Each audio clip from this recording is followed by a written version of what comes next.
for endangered species to be imported.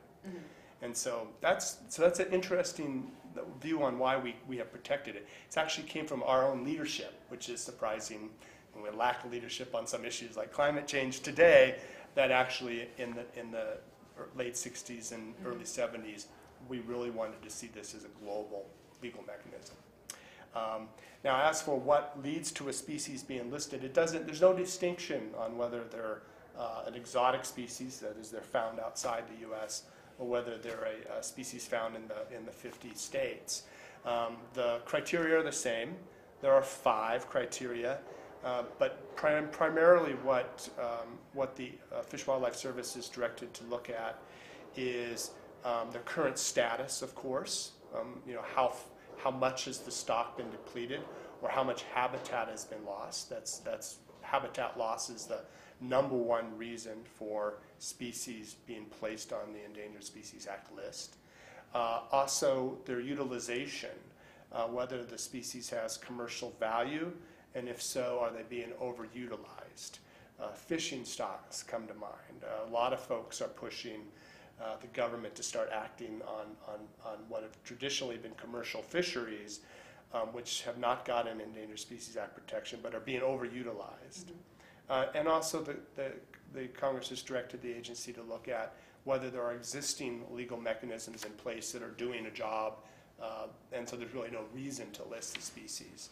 But those are the primary reasons, and there's other reasons. Some species make it to the Endangered Species List because of predation or disease.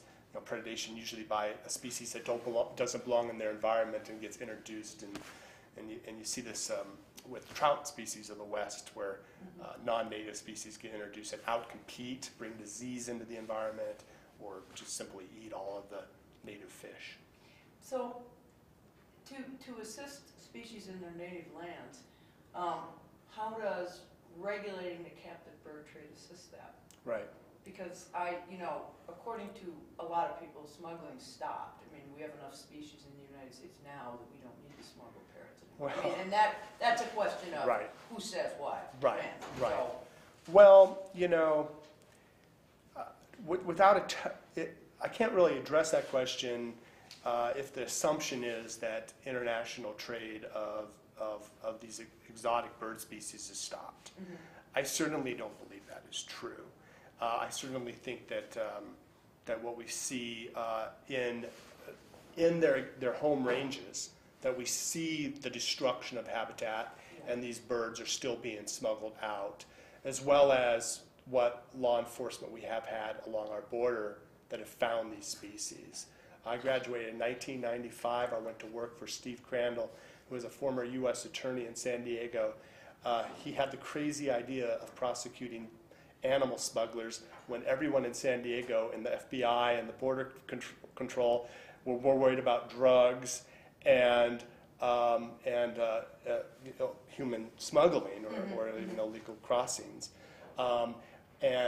Steve turned out to have found himself a real niche and became known as the Birdman of San Diego. So certainly there's still a lot of evidence on the ground that it's occurring. And with that premise in mind, then the Endangered Species Act listing does play a very important role. Yeah.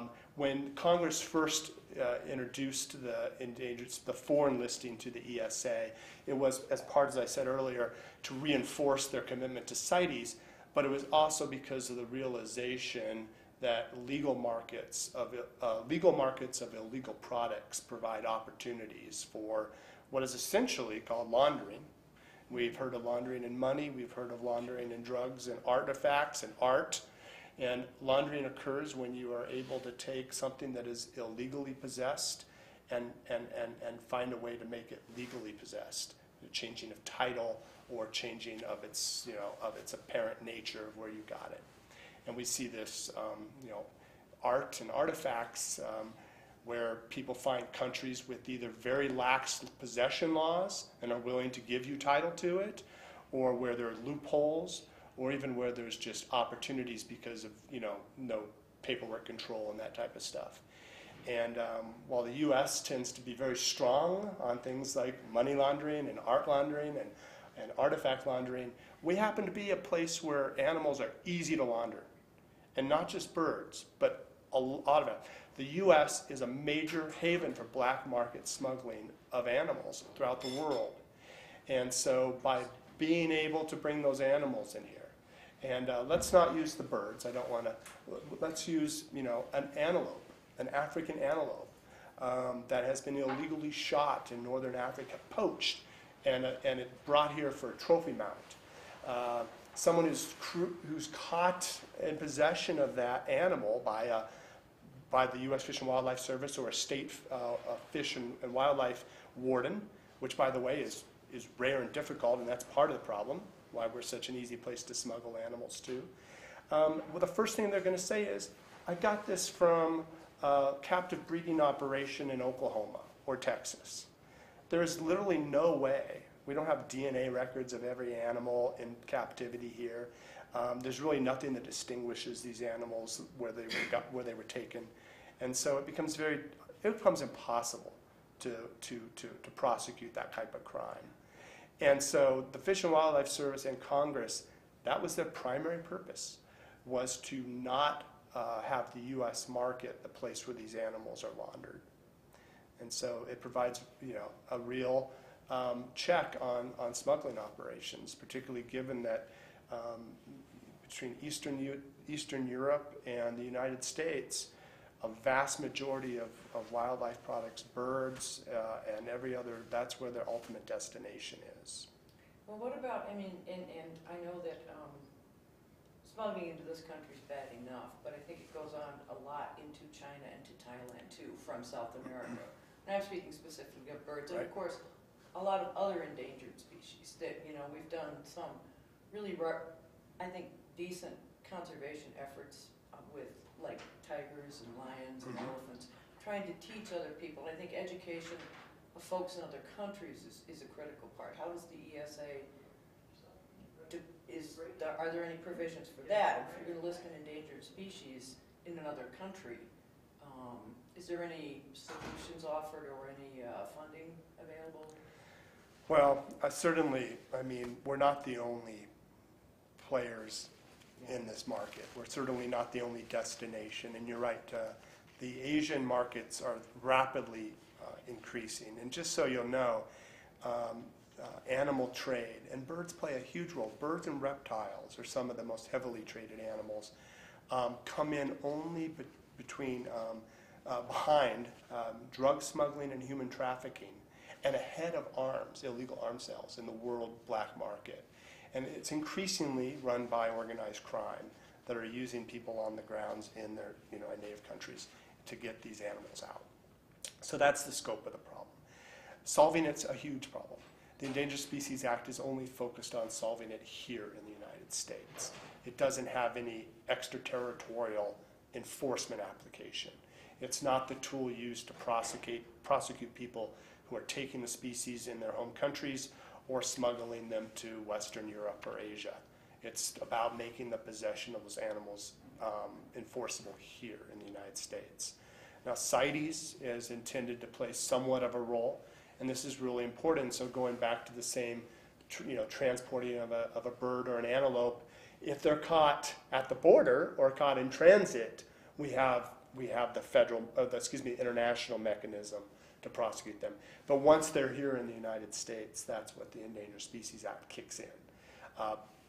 Asian countries don't have those same types. So those markets are even somewhat more accessible to laundering these animals. Can you kind of discuss CITES, explain what it is, and kind of how it is a focus internationally just for the layperson so that we can understand? Right. Well, the intent behind CITES was really to place a penalty on those that are engaged in actual taking and smuggling of the animals. So if you could look at the Endangered Species Act as trying to be a check against the demand for these species in the United States, CITES is intended to be a check on the supply. That is to penalize those who are going to actually engage in smuggling. And so it came together as a worldwide effort in the early 1970s in an attempt to really try to say that this is an international problem and that internationally we need a mechanism to address it. And so it grew from just a few dozen countries to, I believe, we just had last week the latest conference of the parties. Good news for sharks, by the way. They listed shark species for the first time. It's called the COPS, the Conference of the Parties. I think there's 173 or more. I mean, it's really become a pretty strong and international treaty. But again, it's really intended to put money into local attempts in countries that have smuggling problems, like to get folks for enforcement on the ground in South America and Africa, the places that are sort of the source countries, and also to sort of regulate how countries handle paperwork when these animals are being legally transported, to make sure that there's some check on illegal transport of them. What does CITES stand for? It's the Convention on International Trade of Endangered Species. Okay. And what is the Wild Bird Conservation Act? So the Wild Bird Conservation Act was adopted in, I think, 1993. And it was an attempt to address, to add a little bit of teeth in the U.S.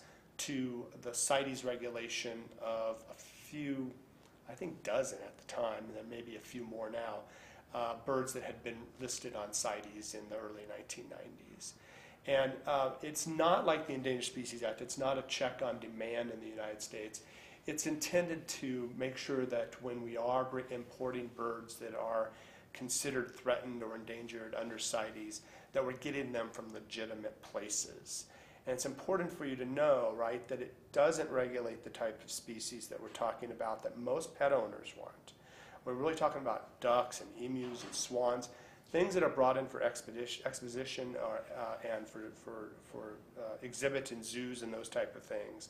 I believe that only 2 parrot species, for instance, is listed under that act. So it was intended really for the conservation community, and I'm talking about the zoo community, so that they can continue to bring in these animals. Do you think that with the passage in the listing of these species, such as the scarlet, and you said what, the African gray, Yeah. The military, you don't know what the other ones are? Yeah, I'm sorry, I should have. The blue-throated is on there. I'm trying to think of the birds. I should have brought the petition with me. I apologize. But that's okay. It's the Great Green, right? The Great Green is on there. Yeah. I mean, we feel like we've been in the waiting game for so long that until I heard from you, I hadn't really looked at anything for a while. And so, if you could forward me that list, that would be absolutely. Because I really need to know what that is. Of course. To kind of complete the circle. Of course. That would be great. Yes. Okay, so where exactly was I at? I can't remember. So I think you're going to ask how the listing of them will help, but I'm not sure. how will it help? I mean,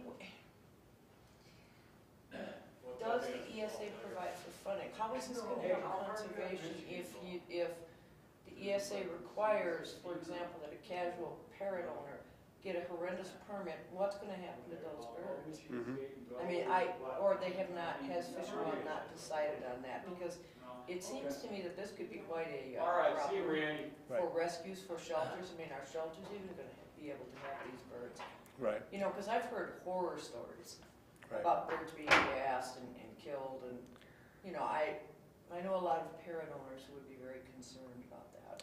Well, look, I don't believe that Fish and Wildlife Service, or even those who are encouraging them to list these species, are focused on trying to take birds out of the hands of their owners. Mm-hmm. That serves no purpose, particularly given the needs of these birds and their companionship nature, and that's not going to, even setting aside the human owner, it's not good for the bird.